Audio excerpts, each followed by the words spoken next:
আসসালামু আলাইকুম, আমি সঞ্জিদা সঞ্জু। আমরা শিখব চ্যানেলের পক্ষ থেকে স্বাগতম জানিয়ে শুরু করছি আমাদের আজকের পর্ব।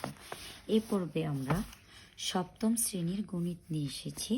আজকে আমরা অনুশীলনী 1.1-এর কিছু অঙ্ক করে দেওয়ার চেষ্টা করব। দেখো বন্ধুরা, এখানে বলা হয়েছে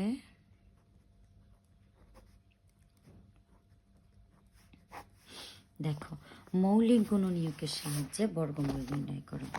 কি বলা হয়েছে? মৌলিক গুণনীয়কের সাহায্যে বর্গমূল নির্ণয়। তাহলে বন্ধুরা, মৌলিক কথার অর্থ কি? যে সকল সংখ্যার এক এবং সেই সংখ্যা নিজে ছাড়া অন্য কোনো গুণনীয়ক নেই। অর্থাৎ তোমাকে ভাবতে হবে মৌলিক সংখ্যা আগে কি।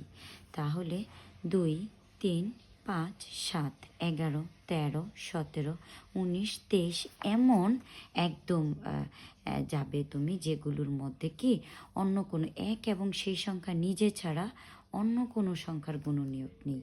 ওকে, তো আমরা দেখব ওই সকল সংখ্যা দিয়ে তাদেরকে যেন ভাগ করা যায়, চেষ্টা করব। তো দেখো বন্ধুরা, একের যদি আমরা ক শুরু করি, 169, আমরা এইভাবে শুরুটা করে দিব, ঠিক আছে? তো এখানে প্রথম অঙ্ক উঠালাম, তারপরে লিখলাম, লেখার পরে এইভাবে, যেহেতু বর্গমূল নির্ণয় করতে বলেছে, আমরা আগে এইভাবে লসাগুর মতো গুণনীয়কগুলো বের করে নিব।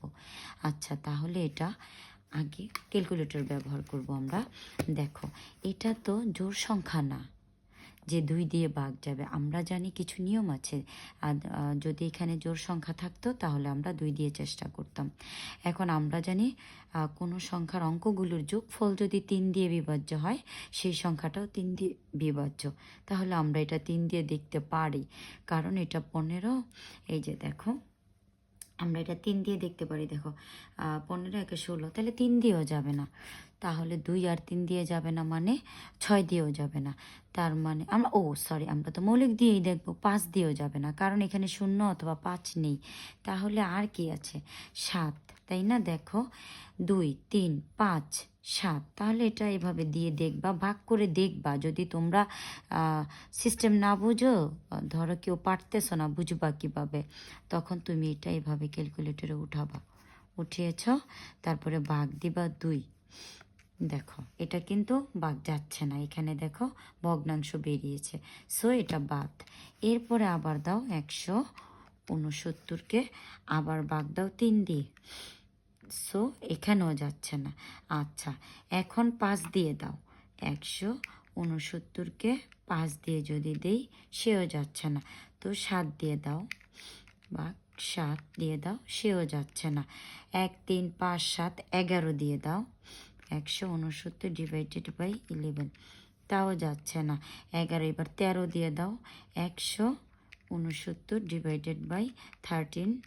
এই যে দেখো, চলে গেল। অর্থাৎ ভগ্নাংশ মান যখন বেরোবে না, ওইটাই আমরা কাজে লাগাবো। তাহলে এখানে কি বের হলো? এই যে 13, আর কি, এই যে দেখো 13।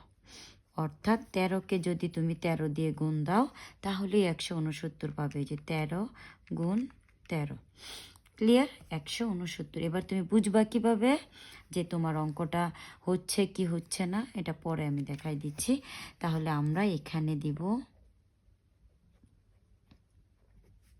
দিয়ে এইটা লিখবো, এই যে প্রশ্নটা, এটা আবার উঠাবো এখানে। উঠিয়ে কাকে কাকে গুণ দিয়েছি? 13 গুণ 13। তাহলে আমাদের হয়ে গেছে 169। তাহলে এখন কি করব আমরা? সুতরাং কত? 169 এর মৌলিক গুণনীয়ক বা বর্গমূল,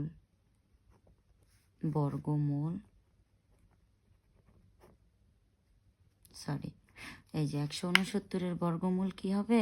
এখন দেখো, এই যে জোড়া হয়েছে না, তাদের থেকে তুমি শুধুমাত্র একটি নিবা, এরকম রোড চিহ্ন দিয়ে, এই যে এইভাবে দিয়ে দিবে।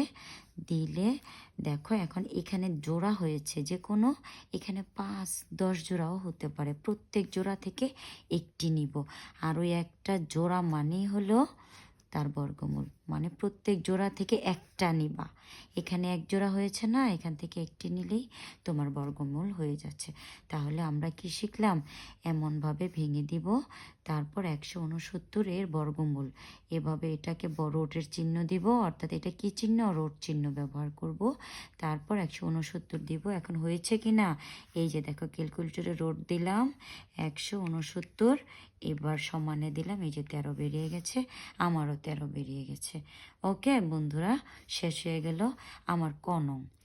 এবার আমরা খ নং করব।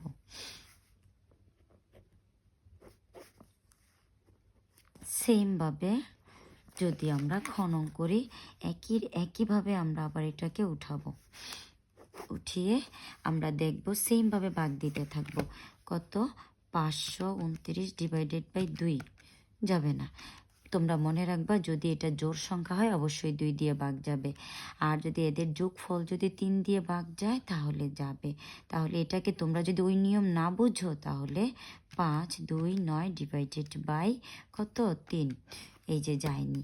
এইভাবে করতে করতে তোমরা আবার কত? 5 দিয়ে, তারপরে 7 দিয়ে, এইরকম করে দিতে থাকবে। এখন দেখো 500 কত? 29 ডিভাইডেড বাই, এই যে দেখো 7, তাও হচ্ছে না। তারপর এখানে দেখো এমনভাবে আমরা 13 দিয়ে দেখি আবার। দেখো 569 ডিভাইডেড বাই, এই যে 13, তাও যাচ্ছে না। 17 দিয়ে দেখো, ডিভাইডেড বাই 17, তাও যাচ্ছে না। তুমি কিন্তু থেমে যাবে না, এইভাবে দিয়েই যাবে। আর তোমরা মৌলিক সংখ্যাগুলো আগে কবজা করবে। 1, 3, 5, 7, 11, 13, 17, 19, 23, এইভাবে করে উপরে আস্তে আস্তে যেতে থাকবে। 29, হ্যাঁ, এইভাবে 100 পর্যন্ত মৌলিক সংখ্যা কবজা করে ফেলবে। ওকে, তাহলে আমরা 19ও দিয়েছি, তাই না? 5 কত? 29 ডিভাইডেড বাই 19, তাও যাচ্ছে না। এবার 23, 529 ডিভাইডেড বাই 23, এই তো পেয়ে গেছি। তাহলে এখানে আসছে 23 আর হলো 23। ওকে, তাহলে সুতরাং দিয়ে বা এখানে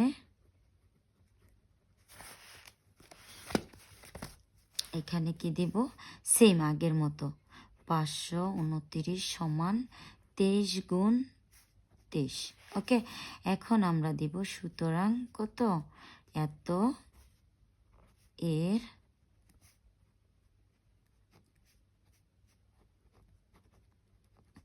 বর্গমূল কি করে আসবে? এই যে কিভাবে করব? রোডের চিহ্ন দিয়ে এভাবে দিব। এখন এই যে এক জোড়া পেয়েছি, যে কোনো জোড়া থেকে একটা নিয়ে নিব। এবার আমার অঙ্ক হয়েছে কি না আমরা বুঝবো কিভাবে? সেম রোড ক্লিক করব, আর কত? 529 ইকুয়াল টু এই যে 23, তার মানে আমার এটাও হয়ে গেল। তো বন্ধুরা, একটু একটু করে দিলে মনোযোগটা বাড়ে। তাও এই পর্বে আমরা প্রথম পর্বে আমরা ক খ দিয়েছি, দ্বিতীয় পর্বে আবার ঘ গ, এইভাবে পর্যায়ক্রমে আমি যতটুকু সম্ভব পুরো বইটাই করিয়ে দেওয়ার চেষ্টা করব। তো বন্ধুরা, আমার ভিডিওগুলো যদি তোমাদের ভালো লেগে থাকে, like, comment, share and subscribe করে আমার পাশে থেকো। তো ভালো থেকো। আসসালামু আলাইকুম।